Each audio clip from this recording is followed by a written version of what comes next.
ইতিপূর্বে যেখানে আলোচনা রেখেছিলাম ওখানে এবার ফিরে যেতে হবে, না হলে আলোচনা ধারা অব্যাহত হয়ে যাবে। অব্যাহত রাখতে হবে, মানে না হলে খণ্ডিত হয়ে যাবে। আজকের আমাদের আলোচ্য বিষয়, গতকাল নাকি শুনেছি আমার তন্ময় আলোচনা করেছেন কুন্তী দেবীর স্তুতি। কুন্তী দেবীর স্তুতি। আজকে আর ওদিকে যাব না। আজকের আলোচনাটা দেখি গৌরহরি কোন দিকে তিনি সাব্যস্ত করুক, তার লীলা তিনি কোন দিকে নেবেন। তাহলে আজকে মায়েরা কথা বলবে না, আর আমি প্রত্যেকটা মাকে বলবো নিজের মস্তক ঢেকে বসবেন, পিছনে যারা আসবে তাদের বলবেন মস্তক ঢেকে বসার জন্য। এটা আমার নির্দেশ এবং অনুরোধ এবং অধিকার নিয়ে বলছি। অন্য পাঠকরা বলবে না, আর আমার বলতে বাধ্য করেছেন, আমি বলবই। এটা আমার গৌরহরি আমাকে যে শক্তি দিয়েছে, আমি এই শক্তির জোরে বলছি, আমি বলবো। আমার জন্য বলছি না, এটা আমার জাতির জন্য বলছি, আমার সমাজের জন্য বলছি, আমার ধর্মের জন্য বলছি। আমার জন্য কিছু বলছি না। এটা যে কথায় যে কাজে আমার জাতি উন্নত হবে, আমার ধর্মকে সকলে শ্রদ্ধার সহিত গ্রহণ করবে, সে কার্য আমি করতে বাধ্য থাকিব। এজন্য আমার সারা জীবন আমার এই প্রতিবাদ এবং এই প্রতিবাদের বিরুদ্ধে এবং এই অন্যায়ের বিরুদ্ধে আমি উচ্চ কণ্ঠে কথা বলেই যাব। জয় শ্রী রাধে। আজকে সনাতন ধর্মের আলোকে, এই বাবা আপনিও কথা বলবেন না, এখন চুপ। আর একেবারে যে যেখানে বসে আছেন বসে পড়ুন, দাঁড়িয়ে আছেন বসে পড়ুন, কথা বলা যাবে না, না হলে আমি চুপ করে বসে থাকবো, আপনাদের কথা শুনবো। তা আজকে যে কথাটা হয়েছে ভগবানকে, এটা একটা নূতন কথা। এই যে যুব সমাজ সবচেয়ে বর্তমান প্রেক্ষাপটে যুগ ধর্ম প্রবর্তনম, এই কলির যুগের সনাতন ধর্মের সবচেয়ে অবক্ষয় হচ্ছে সনাতন ধর্মকে না বুঝে ধর্মান্তরিত হওয়া।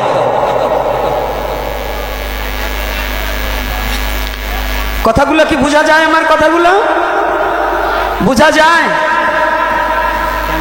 যতই কৃষ্ণ বলে কাঁদেন আর করতাল বাজিয়ে হরে কৃষ্ণ করে শেষ রাত্রে লোকের ঘুম ভাঙেন না কেন, যদি আত্মচৈতন্য আত্মা যদি ঘুমিয়ে থাকে, এই বাহ্যিক জগতের ঘুম ভেঙে তাকে কোনোদিন, ওই জাতিকে কোনোদিন উন্নত করা যায় না, যার আত্মোন্নতি না হয়েছে। তা সনাতন ধর্মের আত্ম উন্নতির বিস্মৃতি ঘটেছে। সেটা কি করে? বর্তমান প্রেক্ষাপটে সনাতন ধর্মের তত্ত্বটা কেউ জানতে চায় না, শুধু বিভিন্ন মত পথ নিয়ে দলাদলি ঠেলাঠেলি জাতাজাতির জাতাকলের মধ্যে ফেলে দিয়ে মানুষগুলো আজ পথভ্রষ্ট হয়ে ঘুরে বেড়াচ্ছে।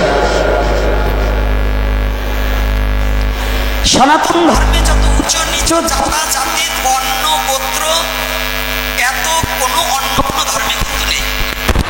আছে বলুন, কি আছে? কথা বলতে হবে কিন্তু। আর আজকে যুবকগুলো পড়ে গেছে আমার চেয়ে অনেক দূরে, তোমরা আমার কাছে থাকবো, আমার একটু শক্তি হয়। এই বুড়ো কাটা দেখলে শক্তি হয় না।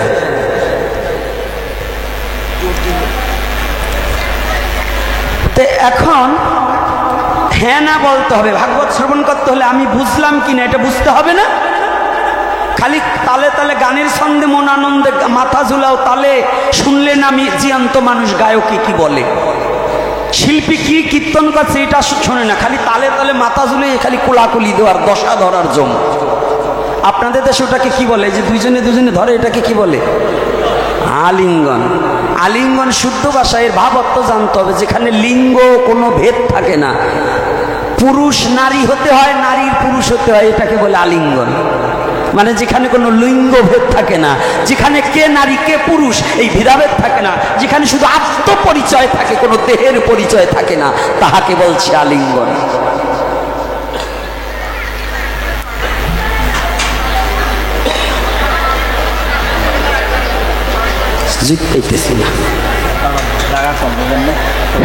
কাজ হয়ে গেছে, আরো অন্তত 200-400 পাশে পিছনে।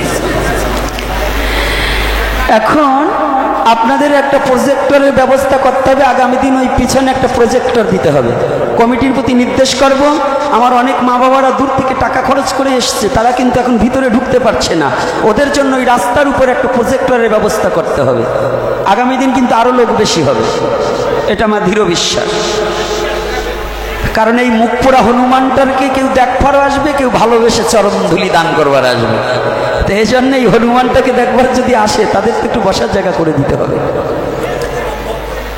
তো আজকে দেখুন, সনাতন ধর্মের আলোকে যে কথাটা বলছি, আমি এক ইতিপূর্বে বলেছি ভগবান স্বামী হয়। এ কথাটা একটু নূতন নূতন লাগলো না? আমার ভগবান সমস্ত অভাব পূর্ণ করে।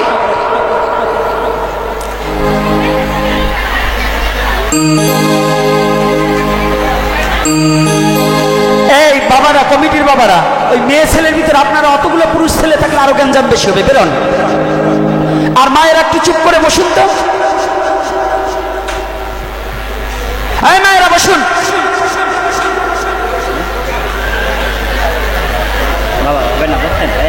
কিবোর্ড বাজান, শব্দ কমাই দেয়। কিবোর্ড বাজালে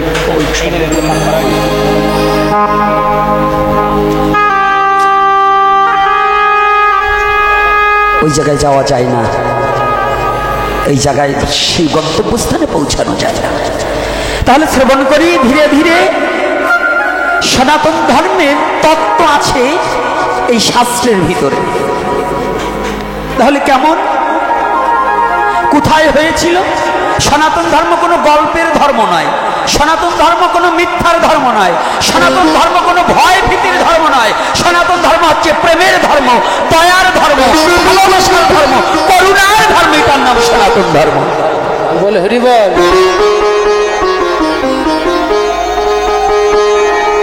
সনাতন ধর্ম কাউকে জোর করে চাপিয়ে দেওয়া হয় না। সনাতন ধর্ম কেউ যদি গ্রহণ করে ভালোবেসে, হৃদয়ে দিয়ে, অনুভূতির জগতে নিয়ে সনাতন ধর্মকে গ্রহণ করতে হয়। কথাটা কি বুঝতে পেরেছি? জোর করে কাউকে সনাতন ধর্ম গ্রহণ করাতে হয় না। সনাতন ধর্ম ভক্তি ও প্রেমের দ্বারা হৃদয়ে মাঝে অনুভূতির জগতে যখন পৌঁছায়, কোনটা ভালো কোনটা মন্দ যখন বুঝার মতো যোগ্যতা হয়, তখনই সনাতন ধর্মকে ভালোবেসে মস্তকে ধারণ করে সনাতনী হয়ে যায়। আবার কিছু সংখ্যক লোক আছে সনাতন ধর্মে জন্ম গ্রহণ করিলেও সে সনাতনী নয়।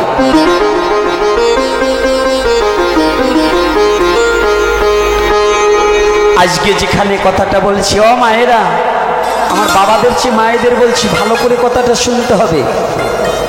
কৃষ্ণ কেমন? যার মন যেমন। তাহলে কেমন?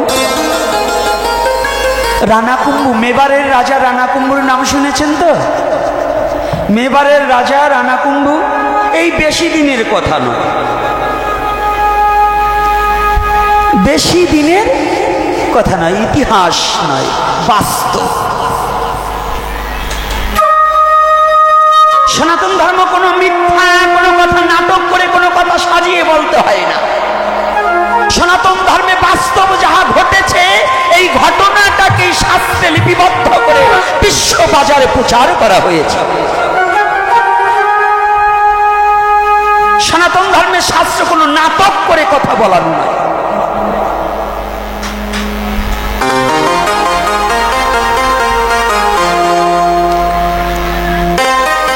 মেবারের রাজা রানাকুম্ভুর কথা সকলের আছে জানা। তাহার পত্নী মীরাবাই, তার নাম। নাম কি?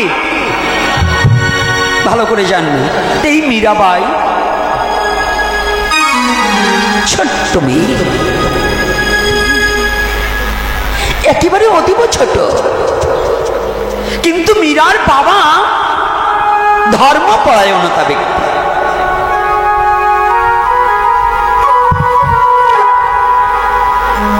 আজকে জার্নিং করে এসেছি, এজন্যই কথাটা সম্পর্কটা স্থাপন, ভগবানের সাথে কেমন সম্বন্ধ, লীলা হলো পরে, আগে সম্বন্ধটা গঠন করি। ছোট্ট মীরাবাই।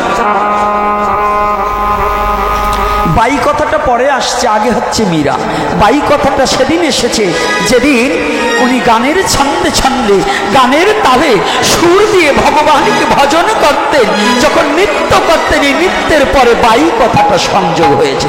তার আগে মীরাকে মীরা বলে সম্বর্ধনা করা হতো, বাই কথাটা ছিল না। যারা নেচে বেড়ায় তাদের বাই বলা হয়, বাইজি।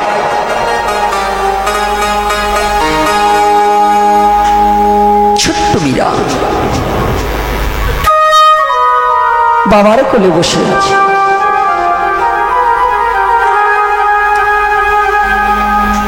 শীতের দিন, পরন্ত বিকাল, পরন্ত বিকাল। তো দেখবেন শীতের দিন, শীত তো এসে গেল, শীতের দিনে একটু বয়স্ক লোক কিংবা যুবকই হোক, সকাল বিকাল কিন্তু সূর্যের তাপটাকে গ্রহণ লাগাতে চায়, তাই না? গায়ে লাগাতে চায় না, গ্রহণ করতে চায়।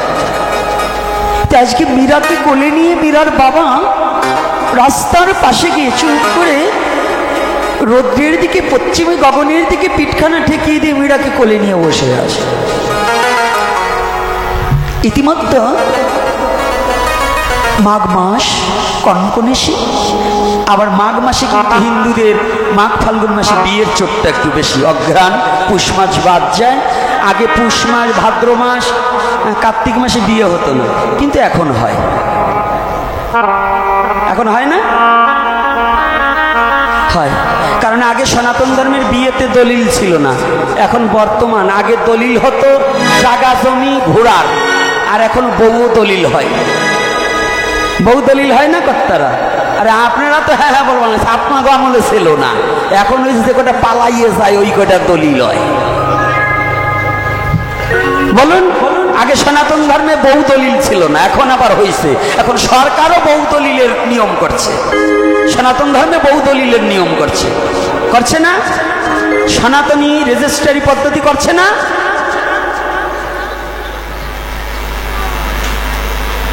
একটু মাঝে মাঝে রসের কথা না বললে হয় না, খালি ভগবানের কথা বলবো না, নিজেকে কথা একটু বলবো আমরা কি করি। আজকে তৎকালীন সময় ছোট্ট মীরা বসে রয়, ওই মাঘ মাসে বিয়ার একখানা চলন ওই বাড়ির পাশ দিয়ে বাজনা বাজাতে বাজাতে যায়। ছোট্ট মীরা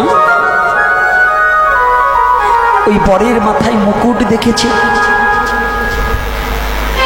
সুন্দর করে সাজানো দেখেছে, কুচানো ধুতি পরানো দেখেছে। খুব বড় লোকের বিয়ে তো, এই সাহাবাড়ির বিয়ে যদি হয় তা একটু আনন্দ আলাদা, আর যদি একটু গরিব মানুষের বিয়ে হয় তাকে আবার বিয়ে আনন্দ কম হয়, তাই না? বড় লোকের বিয়ে আর গরিবের বিয়ে তো এক না। আরে বিয়ের মন্ত্র সব এক, খালি ওই ভাই ফাইজলেমি একটু 19-20 আছে। ফাইজলামি বোঝেন না? এই সনাতন ধর্ম শেষই করছে অতিরিক্ত শিক্ষিত আর অতিরিক্ত বড় লোক, গরিব মানুষে শেষ করেনি। সনাতন ধর্মটাকে একেবারে জবনে পদার্পণ করেছে, মেলস্বতে পদার্পণ করেছে দুই কোয়ালিটির লোক, অতিরিক্ত শিক্ষিত আর অতিরিক্ত পয়সাওয়ালা ব্যক্তি। মধ্যম কিছিমের লোক না, রাগ করবে না। কারণ কি, অতিরিক্ত শিক্ষিতই ওরা শাস্ত্রগ্রন্থ কিছু মানতে চায় না, ওরা যা বলবে তাই। এ সব কুসংস্কার। হ্যাঁ, এখনকার যুগে কি এটা চলে না? আমরা শিক্ষিত হয়েছি, আপনার কাছে কি কম বুঝি না? ওনার ওই শিক্ষার গরমে শাস্ত্রগ্রন্থ লাগে না, উনি যা বলবে সেইটাই মেনে নিতে হবে। আর যারা পয়সা আছে ওনারাও তাই। যেমন এখানে সনাতন ধর্মে আমার ছোটবেলায় দেখি নাই যে বিয়েতে খাসি কাটে, মাংসের ব্যবস্থা। এই ইদানিং দেখছি বড় লোকরা বিয়ে করাইলে পরে দেখবেন ও বাড়িতে গরিবের খাবারের আয়োজন নেই। ওনাকে কোয়ালিটি যারা আয়োজন করবে খাসি 15টা মারিয়ে দেবে, কিন্তু যে কর্তা বিয়ে পড়ে ওনার মায়ের বিয়ে, জামাইরে 50 ভরি স্বর্ণ দেবে, 35 লক্ষ টাকা দেবে ব্যাংক অ্যাকাউন্টে ঠেলে। আর যে বেটা সারা রাত বসে মন্ত্রপ্রুত করে বিয়ে করাবে, ওই কর্তারে 2000 দিয়ে কয় কর্তা আমি কন্যাদায়গ্রস্ত। কিন্তু উনি যদি একটা খাসির টাকা দিত তাহলে ওই লোক খুশি হয়ে যেত। খাসি কাটবে 15টা, কি কাটে না বাবা? কি আপনারা বলেন? ওনার কথা আমি মানবো না, ওনারা তো চায় না বিয়ে বাড়ি। কাটে তো? তাইলে আমি যেটা বলছি সত্য না মিথ্যা, যে সনাতন ধর্ম শেষ করে আনছে এই দুই শ্রেণীর লোকে। একটা হলো বেশি পয়সাওয়ালা লোক, আর একটা হলো অতিরিক্ত শিক্ষিত যারা। সুশিক্ষিত না, শিক্ষিত। শিক্ষা আবার দুই প্রকার, একটা সুশিক্ষা আর একটা শুধু শিক্ষা। যে শিক্ষার সাথে ধর্মকে এক করা হয় না ওটা শুধু শিক্ষা হয়, ওর দ্বারা মানুষ পথভ্রষ্ট হয়। আর যে শিক্ষার দ্বারা ধর্মকে এক করা হয়, ধর্মীয় নিষিবিধেকে মানা হয়, ধর্মীয় শাস্ত্র গ্রন্থকে হৃদয়ে যে শিক্ষার দ্বারা ধারণা করা হয়, এটা হচ্ছে সুশিক্ষা, যাতে জাতি এবং মানব জাতি উন্নত হয়। কি আবার কষ্ট পাচ্ছেন নাকি? এই পয়সা দিয়ে গোপীনাথের আইনে আপনারা গাল শুনতেছেন, রাগ হইলেও আমার কিছু করবার নেই, তাই তো বাবা? বানর আনলে তো একটু লাফাবেই। আনছেন পয়সা দেখি না বানর, ওরে বাজিয়ে দিলে কি লাভ বলে? যাক, রাধে রাধে। এইবার সনাতন ধর্মে দেখুন এই যে দিকগুলো কি। তাহলে আমাদের সনাতন ধর্মে এই যে বিবাহ পশু হত্যা, এটা কিন্তু সম্পূর্ণ অবৈধ, সম্পূর্ণ অবৈধ। যে বিবাহতে পশু হত্যা করা হয় ওই বিবাহ পর্যন্ত অবৈধ, ওই বিবাহ বৈধ নয়। আর করা কথা বলবো না, তারপর না বললে ছাড়বো না, কারণ জাতির স্বার্থে বলছি, একটু ভেবে দেখুন। না হলে যদি যুক্তি, তর্ক এবং শাস্ত্র এই তিনটা যদি সমন্বয় না থাকে, তাহলে আপনার আমার ধর্ম মানতে হবে। আর যদি সত্য বলে থাকি তাহলে হৃদয়ে মেনে নিতে দোষ আছে, একান্ত বাধ্যতাগত। অর্থাৎ সনাতন ধর্মের বিবাহর আগে নান্দুমুখ শ্রাদ্ধ করা হয়, যাহাকে বৃদ্ধি বলেও বলা হয়। এই বৃদ্ধিটার অপর নাম হচ্ছে নান্দুমুখ শ্রাদ্ধ, যেখানে পিতৃপুরুষকে স্মরণ করিয়া ভগবান বিষ্ণুর চরণে পিণ্ডদান করা হয়। যারা আছেন বিজ্ঞজন ভালো করে জেনে নিন, যদি একটা কথা মিথ্যা বলে থাকি তাহলে জিহ্বা কেটে দেবেন। কিন্তু যারা অন্যায়কারী তারা ভাববে যে গোপীনাথ আজ মিথ্যা কথা বলছে, কারণ ওরা অন্যায়কারী। অন্ধ কখনো প্রদীপের ঠিকানা দেখতে পায়নি, তো ওরা জ্ঞান অন্ধ হয়ে গেছে। ওরা কিছু বই পড়ে আক্ষরিক জ্ঞান অর্জন করে ওরা এমন জ্ঞান অন্ধ হয়ে গেছে, ভগবত তত্ত্ব ভুলে গেছে, ভগবানকে জানতে বুঝতে চায়।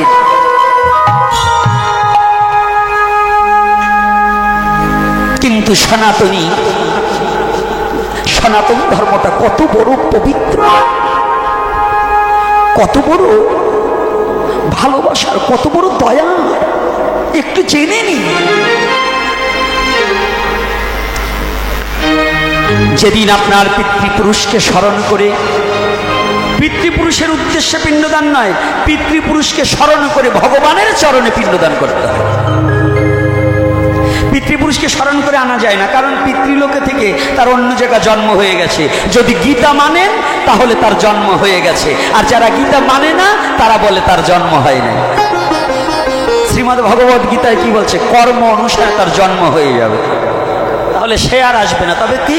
পিতৃপুরুষকে স্মরণ করে ভগবানের চরণে পিণ্ডদান করতে হয়। পিণ্ডদান মানে এই নয়, খারাপ কিছু নয়। পিণ্ডদানের অর্থ ভগবান বিষ্ণুকে আহ্বান করিয়ে বলিতে হয়, হে ভগবান, আমার পিতৃপুরুষগণ যেখানেই যে অবস্থায় থাকুক না কেন, তারা যেন কর্মবন্ধন মুক্ত হয়ে তোমার শ্রীপাদ পদ্ম লাভ করিতে পারে। কিন্তু সেই আহ্বানের দিন যদি ওই বাড়িতে পশু হত্যা হয়, তাহলে ভগবান বিষ্ণু ওখানে অধিষ্ঠান করে না, এবং পিতৃপুরুষগণের সেই আহ্বান করা হয়, ওই আহ্বান নিষ্ফল হয়ে যায়। সূক্ষ্ম রূপে ভগবান বিষ্ণু যখন আসে, যখন সেই জলপিণ্ড না পেয়ে আশীর্বাদের জায়গায় অভিশাপ দিয়ে চলে যায়। কি করে যায়? আগে সনাতন ধর্মে ডিভোর্স ছিল না। কি ডিভোর্স ছিল? সনাতন ধর্মে স্বামী ছেড়ে মেয়েরা যেত, এখন তখন ছেলে মেয়ে থুয়েও চলে যায়। কারণ কি? সনাতন ধর্মে যেদিন থেকে পশু হত্যা শুরু হয়েছে বিবাহ বন্ধনে, সে হতে মনুষ্য আচরণ পালিয়ে গিয়ে পশুত্ব স্বভাব নিয়েছে। পশুর যেমন হিতাহিত কোনো জ্ঞান থাকে না, আমার সনাতন ধর্মের মানুষেরও এখন অনেকেরই হিতাহিত কোনো জ্ঞান নেই। কোনটা ধর্ম কোনটা অধর্ম এটা বোঝার মতো যোগ্যতা তাদের মধ্যে এখন কাজ করে না। রাগ করছেন নাকি আমার কথায়? বলবো না পিছনেরটা কি বলে আলোচনা করবো না? আরে এখন তো বলতেছেন খাওয়া বন্ধ হয়ে যাবে।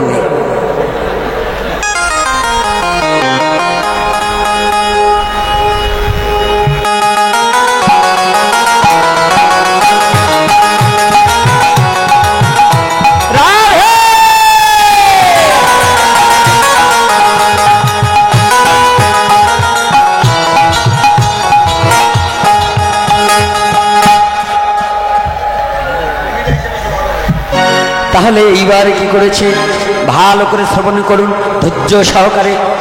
কান্নাকাটি বন্ধ আজকে। এত কাঁদতে কি পাইছেন? এত কুলাকুলি দিয়েছেন, এত প্রেমালিঙ্গন দিয়েছেন, এত মরা পুরাই নিয়ে কান্না কানছেন, কাঁদিয়ে চরিত্রের পরিবর্তন কে কতটুকু করছেন? এত পদাবলী কীর্তন শুনেছেন, এত নামযজ্ঞ শুনেছেন। আগে হয়তো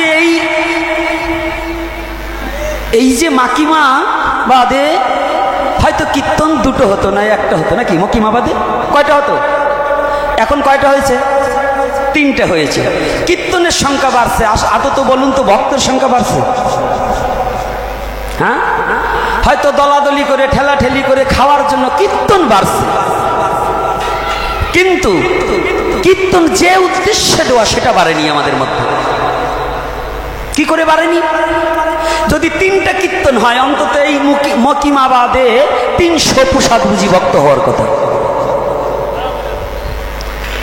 তিনটা কীর্তন যদি হয়, তিনটা কীর্তন এই পাঠ হয়, এক জায়গায় দেখলাম 12 দিন, এখানে 5 দিন, আর এক জায়গায় কয়দিন আমি জানি না। তাই যদি 12 আর 5 কত? হ্যাঁ, 17। এই 17 দিন পাঠ যেখানে হয়, তাহলে অন্তত প্রতি বছর যদি 17 জন কইরা ভক্ত তৈরি হয়, তাহলে এই কয় বছরে কতজন হওয়ার কথা? তা আমি যা বলছি এতজন হওয়ার কথা না? প্রতি বছর যদি 17 জন করে ভক্ত হয়, তাহলে এত নামযজ্ঞ হচ্ছে, এত পাঠ হচ্ছে, আমাদের মনুষ্য জীবনের উন্নতি কি হচ্ছে? হ্যাঁ, কেন হচ্ছে না? অর্থাৎ আমরা আসি আর যাই, নামটুকু ঠিক মতো শ্রবণ করি না, হরি কথাও শ্রবণ করি না, শুধু আসি আর যাই, ভালো প্রসাদ হলে পাই, আবার পলিথিনে ভরে যাবার সময় কিছু লইয়েও যায়। কিন্তু হরি কথা বাড়িতে নিচ্ছি না। যদি হরি কথা বাড়ি পর্যন্ত নিতাম তাহলে আমার ক্রিয়া শক্তি হতো কি বাবা? হতো না? হরি কথা যদি আমি বাড়ি অব্দি নিতাম তাহলে আমার ক্রিয়া হতো, আর ক্রিয়া হলে আমার সংসারটা ভক্ত তৈরি হতো, আমি ভক্ত হতাম, আমার সন্তান হতো, আমার নাতি ছেলে পর্যন্ত ভক্ত হতো, আমাদের ভক্তময় জীবন গঠন হয়ে যেত। তাহলে নিশ্চয়ই আমাদের হরি কথা প্রাণ দিয়ে শ্রবণ করি না, শুধু কান দিয়ে শুনি, কিন্তু মনের দুয়ার খুলে দিয়ে হরি কথা শ্রবণ করি না।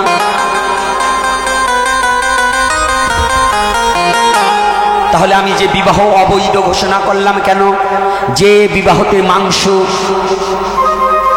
পশু হত্যা হয় সেটা বৈধ বিবাহ বলে সনাতন ধর্মে গণ্য নয়। যান, যদি কোনো পণ্ডিত থাকে আগামী দিন আমার সাথে দেখা করাবেন, চ্যালেঞ্জ করে বলছি, যদি কোনো পণ্ডিত থাকে যে বিবাহতে মাংস দেওয়া প্রসিদ্ধ এবং বৈধ সনাতন ধর্মে, সেই পণ্ডিতের চেহারাটা আমি দেখতে চাই।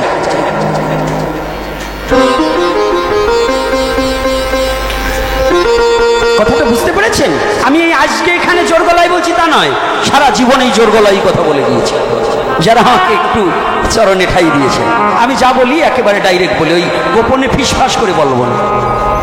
তাহলে সনাতন ধর্মের মাংসটা বৈধ না। যারা দিচ্ছেন, আজ অবধি যারা দিচ্ছেন, তারা ভুলের পথে চলছেন।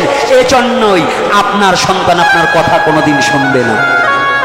আপনার সন্তান কোনোদিনও সুসন্তান হতে পারে না। আপনার সন্তান কোনোদিনও শ্রেষ্ঠ মনুষ্য বলে গণ্য হবে না। যদি বলেন আমার ছেলে তো সাধু হয়ে গেছে, সাধু হইল বেলকি আছে, সাধু হইল তার ভিতর ভেজাল আছে, জানি রাখবেন। সাধু সাধলেই সাধু হওয়া যায় না। কতগুলো মালা নিয়েছি, আমি সাধু হয়ে গেছি না। আমার মৃত্যুর আগ পর্যন্ত এখন আমি বলতে পারি না আমি সাধু হয়েছি। মনিঞ্চ মতিভ্রম, মনিরও ভুল মতিভ্রম হতে পারে। মৃত্যুর আগ পর্যন্ত আমাকে আমি সাধু বলে গণ্য করতে পারছি না। সাধু হওয়া মুখের কথা নয়।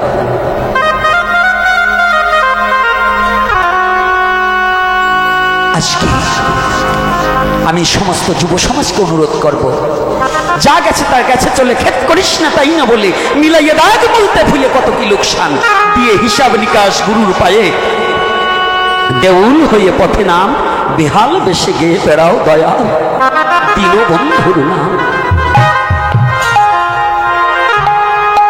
আমাদের যে ধর্মীয় চেতনা শক্তি কমে গেছে, এইটাকে যদি উদ্বুদ্ধ জাগাতে হয়, সর্বপ্রথম আমাদের দশবিধ সংস্কারের এই সংস্কারগুলোকে আবার বুকে টেনে ধরতে হবে, জাগা দিতে হবে। তার মধ্যে কখনোই বিবাহতে মাংস দেবে না, অন্নপ্রাশনে মাংস দেবে না, স্বাদ ভক্ষণে মৎস্য দেবে না। এগুলোকে বর্জন করে চলা একান্ত কর্তব্য কিনা? আপনি অন্যদিন খান, আপনাকে খেতে আমি নিষেধ করব না। অন্যদিন আপনি খেলে আপনাকে ঠেকাতে পারবো না, পারবো? আপনাকে একেবারে বন্ধ করতে বলছি না, কিন্তু বিশেষ পর্বদিনে যেখানে বিশেষ ক্ষতি হবে, আপনি রাস্তা দিয়া প্রতিদিন যাবেন, যদি এই রাস্তায় যদি আজকে কোনো দুর্ঘটনা কিংবা 15 দিন আগে দুর্ঘটনা ঘটেছে, এই রাস্তায় যদি 44 ধারা জারি করে, তখন কি আপনি ঢুকতে পারবেন? কি ঢোকা যাবে? প্রতিদিন গিয়েছেন এসেছেন, এখন যেতে পারবেন? কেন যেতে পারবেন না? কারফিউ জারি করেছে, তাই তো?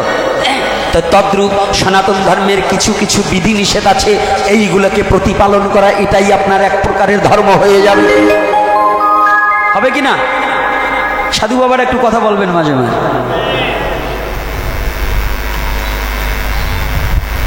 তাহলে যদি এটা হয়, তাহলে এখান থেকে একটু পরিত্যাগ করার বিষয়। তো এইবার কি করেছে, আমি ওই জায়গায় জায়গায় গিয়ে আবার এদিকে ঢুকবো, আবার ওখানে দিয়ে শুরু করবো। আমি ভুলে যাব না, যাতে মাতাল হলে কি হবে, তাহলে ঠিক আছে। এইবার যখন বাজনা বাজিয়ে বিয়ে করতে যাচ্ছি, তো ছোট বাচ্চারা জিজ্ঞাসা করেন ওটা কি যায়? তো মীরা জিজ্ঞাসা করেছে, বাবা ও বাবা, হ্যাঁ এই বাজনা বাজিয়ে কি যাচ্ছে? বলছে বাজনা বাজিয়ে বিয়ে করতে যাচ্ছে। বলছে কে? বলছে ওই দেখ, সবার চেয়ে আলাদা একটা পোশাক পরা, কুচানো ধুতি পরা, মস্তকে মুকুট পড়েছে, দেখ সুন্দর তিলক দিয়ে সেজেছে, খুব অপরূপ সুন্দর যে লোকটাকে দেখা যায়, ওটাই হচ্ছে আজকের বিয়ের বর।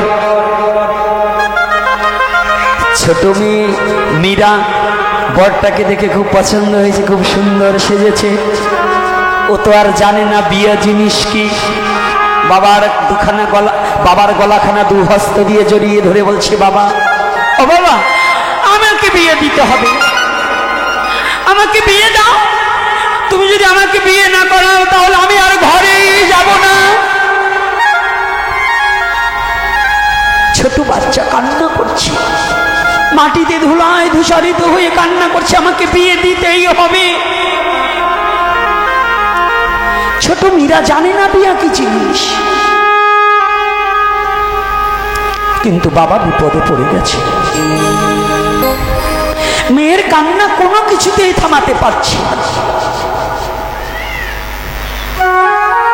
মীরাকে রাতে সান্ত্বনা দিচ্ছে, বাবা মা সকাল হোক, আমি তোকে সকালে বিয়ের ব্যবস্থা করে দেবো, তোকে সুন্দর একটা বরের সাথে দেখে আমি তোকে বিয়ে দিয়ে দেব।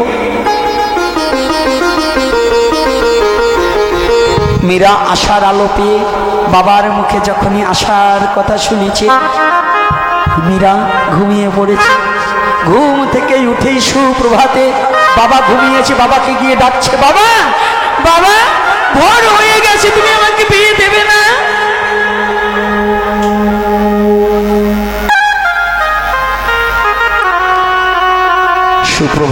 ডাকছে, বাবা গোবিন্দ বিয়া কি জিনিস আমার মেয়ে তো জানে না, আমার মীরা তো জানে না, আমি ওকে কি দিয়ে সান্ত্বনা দেব? আমি ভেবেছিলাম রাত্রে ঘুমালে সকালবেলা বোধহয় ওর আর বিয়ের কথা মনে থাকবে না, আর ভোর হতে না হতে ও আমাকে ডাকছে। মীরার বাবা বাজারে গিয়েছে, মেয়েকে রেখে গেছে, মা তুই বসে থাক, আমি দেখি তোর জন্য সুন্দর একটা বর খুঁজে পাই। ভগবান মনে মনে চিন্তা করলেন, এই বিশ্ব জগতে কেউ যা না দেখতে পায় আমার ভগবান তো সেটা দেখতে পায়।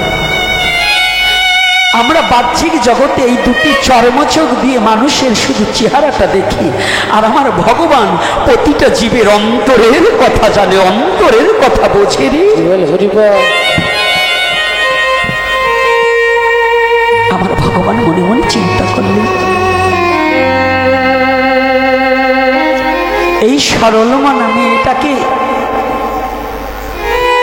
বিয়ে কি জিনিস ও তো জানে না। ভগবান এক পাল মহাশয়কে দিয়ে সুন্দর একটা গিরিধারীর মূর্তি করেছে, মাটি দিয়ে, তখন ইট পাথর মাটি দিয়ে করেছে, তো একটা গিরিধারীর মূর্তি করেছে।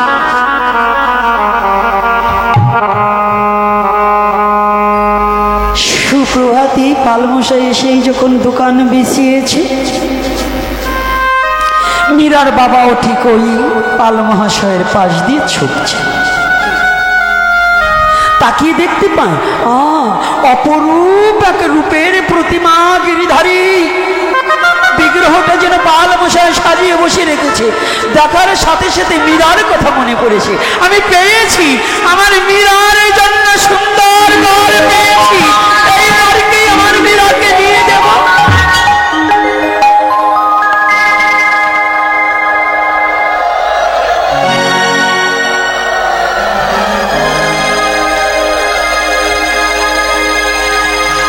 বাবা পালমহাশয়ের কাছে থেকে ক্রয় করে গিরিধারীর বিগ্রহখানা বুকে জড়িয়ে ধরে নিয়ে গিয়েছে। পথ মধ্য দিয়ে যাচ্ছে আর বাবা কাঁদছে,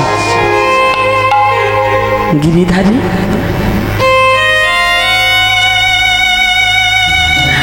আমি বাবা হয়ে জন্মগ্রহণ করেছি, আমি বাবা হয়ে গিয়েছি, আমার মেয়েকে তো আমি কোনোদিন কিছু দিতে পারিনি। জানো গিরিধারী, আমার মেয়ে গতকাল বায়না ধরেছে বিবাহর জন্য, আজ গিরিধারী আমি পিতা হিসেবে একমাত্র তোমাকে বর রূপে আমার মেয়েকে দেব।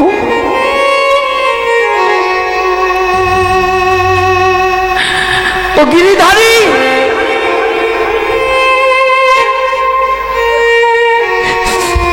আজ আমার মীরাকে যে বর রূপে তোমাকে দেব, আমার একটা নিবেদন কি জানো গিরিধারী?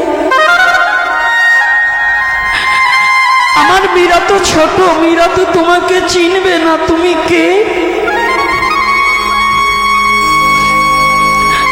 কেননা তোমাকে চেনার যোগ্যতা এবং জ্ঞান তো ওর এখনো হয়নি।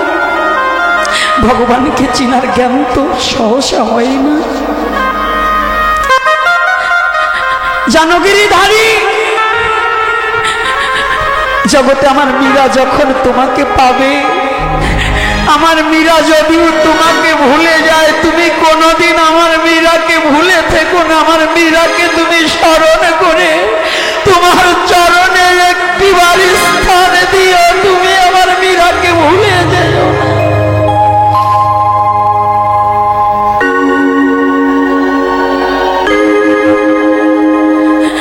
তুমি আমার মীরাকে ভুলে যেও না।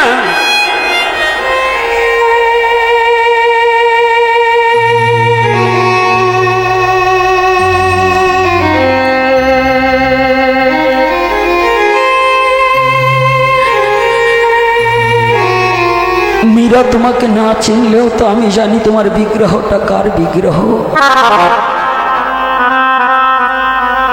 দেখেছি যদি কৃষ্ণ ভক্ত বাবা হয়, গিরিধারীকে নিয়ে দিয়ে কোলে করে নিয়ে গিয়ে ডাকছে মীরা, মীরা। মীরার কর্ণে যখনই বাবার কণ্ঠধ্বনি শ্রবণ করতে পেরেছে, মীরা ছুটে এসেছে। বাবা, বাবা, তুমি আমার বর আনতে গিয়েছিলে বাজারে, আমার বর কই? দাও।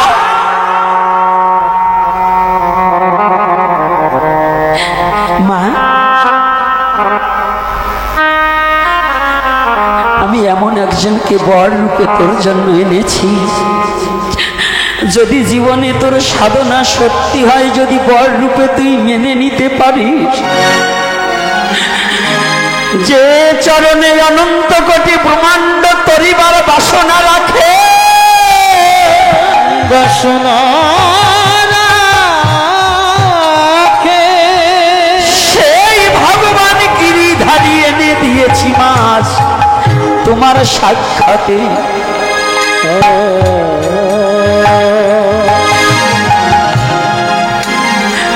গিরিধারীকে পিতা মীরার কোলে নামিয়ে দিয়েছে। আজ গিরিধারীকে এমন সাজে সজ্জিত দেখে মীরার আনন্দে ধরছে না। বাবা, আমি যে বার দেখেছিলাম হেঁটে দিতে, তার চেয়ে উত্তম, তার চেয়ে অনেকের চেহারা ভালো, তার চেয়ে সুন্দর। বাবা জানো, ওই বরটা না গতকাল দেখেছিলাম, তার হাতে বাঁশি নেই, আর আমার বরের হাতে বাঁশি আছে।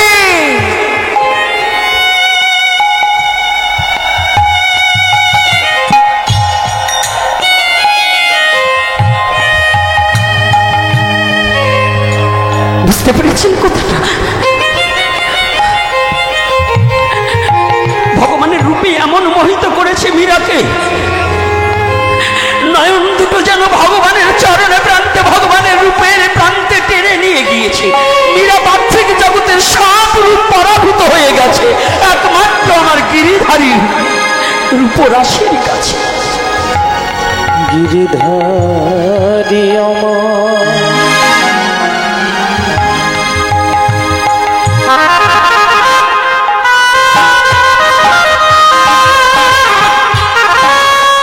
ভগবানের রূপরাশির কাছে পৃথিবীর সমস্ত রূপ পরাভূত হয়ে যায়।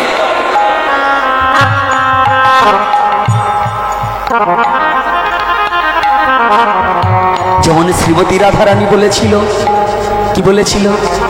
কে বলে বন্ধু মোর কালো সখী, কে বলে বন্ধু মোর কালো, কে বলে বন্ধু মোর কালো, কে বলে বন্ধু মোর কালো। বলি কালো নয়, কালো নয় সেজে, কালো নয়, কালো নয় সেজে, বলি কালো নয়, কালো নয় সেজে, কালো নয় যে, কালো নয় সে, রূপেতে জগত আলো। বলি রূপেতে জগত আলো, রূপেতে জগত আলো। কে বলে বন্ধু মোর কালো লো সখী, কে বলে বন্ধু মোর কালো, কে বলে বন্ধু মোর কালো রে, কে বলে বন্ধু মোর কালো।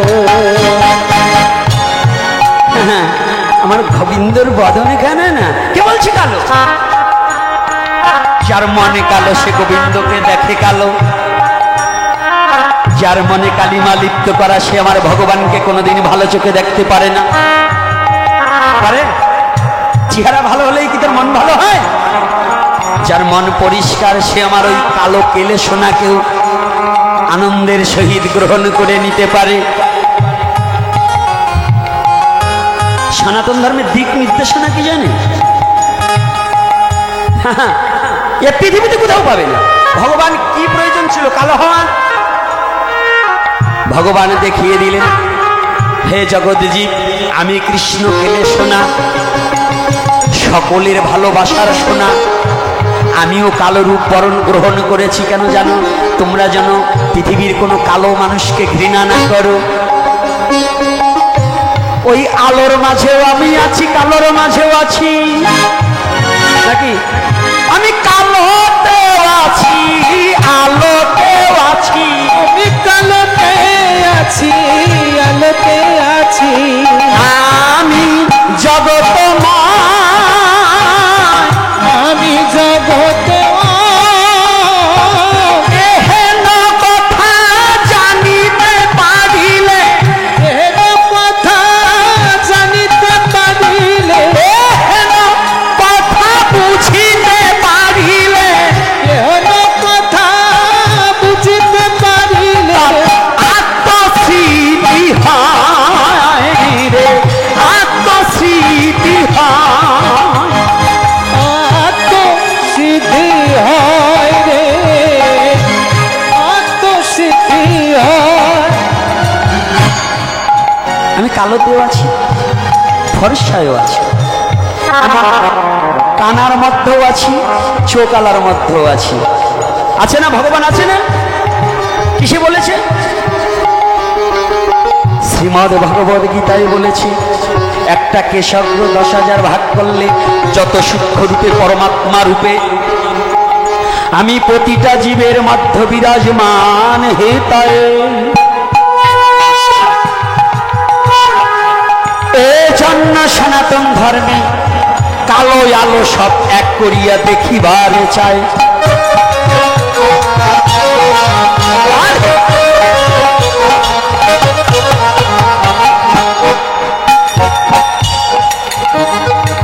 সনাতন ধর্মের তত্ত্বগুলা, দর্শনগুলা, ভগবানের লীলাগুলো বুঝিতে হইবে। সাধনা না করলে তত্ত্ব কেমনে বুঝিবে? কেমন করে বুঝিবে, কেমন করে বুঝিবে, কেমনে বুঝিবে তোমরা, কেমনে বুঝিবে? বোঝা যাচ্ছে? কথাগুলো বোঝা যায়, শোনা যায় মা?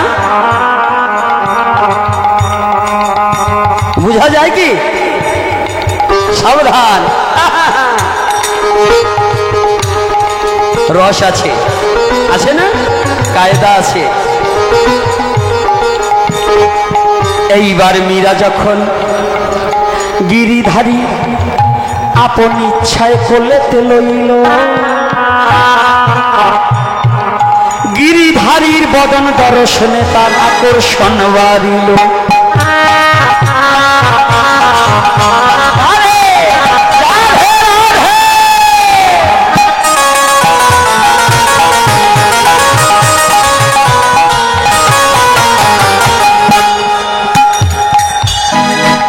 মীরাই আমার গিরিধারীর দিকে নয়নে লাগিয়েছে, অপলক নয়নে তাকিয়ে আছে। ছোট্ট মেয়ে মীরাই আমার সরল প্রাণে চেয়ে আছে, চেয়ে আছে। হঠাৎ করে ডাক দিয়ে বলছে বাবাকে, বাবা তাহলে ইনি আমার কি হয়? আমায়েরা, তোমাদের মেয়েদের, তোমাদের ছেলেদের বড় বড় মোবাইল কিনে দাও, তাই না? হ্যাঁ? পরে ক্লাস 6-এ কত কিছু শিখছে, মোবাইল কিনে দাও তাকে। আর মীরার বাবা কি কিনে দিছে? হ্যাঁ, মীরার বাবা কি কিনে দিয়েছে?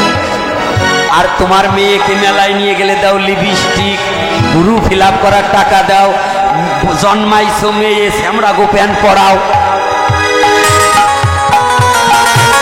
বাবার মধ্যে পার্থক্য আছে না? আছে কি না?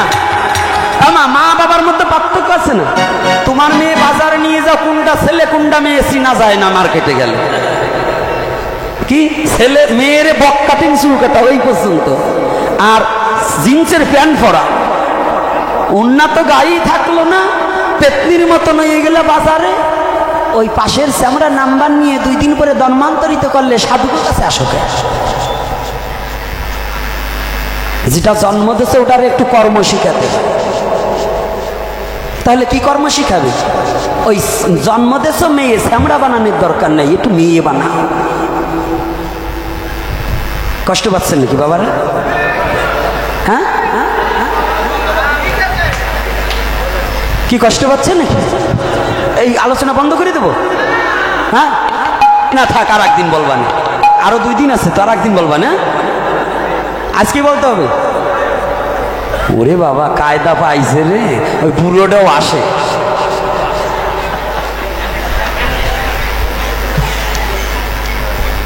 তাহলে ভালো করে জানবেন, এই গতকাল পাঠ করে হয়েছি কোন জায়গায়, নরসিংদী, ওই জায়গাটার নাম কি, পালপাড়া, শিবপুর পালপাড়া। তো ছেলে একখান দেখছি, বয়স হয়তো 12 থেকে 13 হবে। ওরে বাবা রে বাবা, তার যা পোশাকের ঠাঁট, মনে হয় ওরে শুদ্ধ ওই নদীর ভিতর কিংবা পুকুরে ভিজেই তুলে পড়ে, ওর প্যান্টের ভিতরে চিংড়ি মাছ বাইরিবে 3 কেজি। বলেন তো কেন? ওই এমন ছেঁড়া ফাটা প্যান্ট পরছে রে বাবা, তার দেখার কায়দা নাই।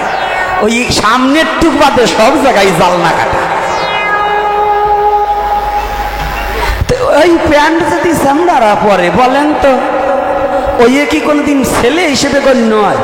ও কোনোদিন মানুষ হিসেবে গণ্য হয়? হ্যাঁ,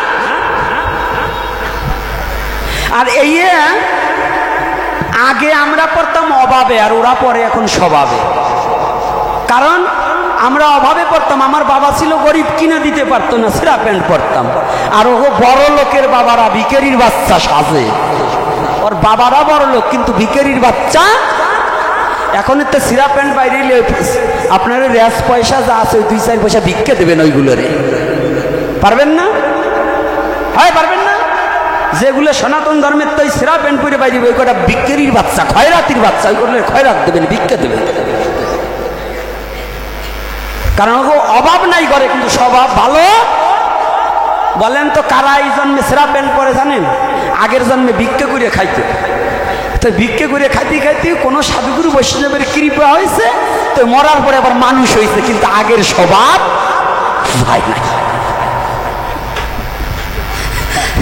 দিলাম আজকে আবার কেউ কেউ নিচের দিক তাকায় যে আমি ছেঁড়া প্যান্ট পরছি, দেখলো নাকি? কায়দা আছে, ভাবছো কি? কি মা, এরকম হয় কিনা বলো মা? তো চরণ ধরে করিবা না।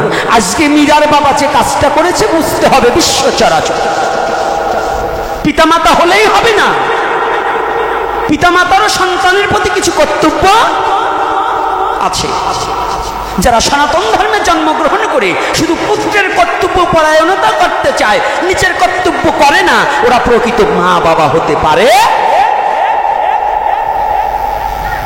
মা বাবা হতে হলে নিজেরও কর্তব্য পরায়ণতা হওয়া একান্ত দরকার আছে কি না? কোন জায়গাতে সময় চলে গেছে আমি বলতে পারি না, 11টা দিয়ে প্রায় বাঁচি গেছে।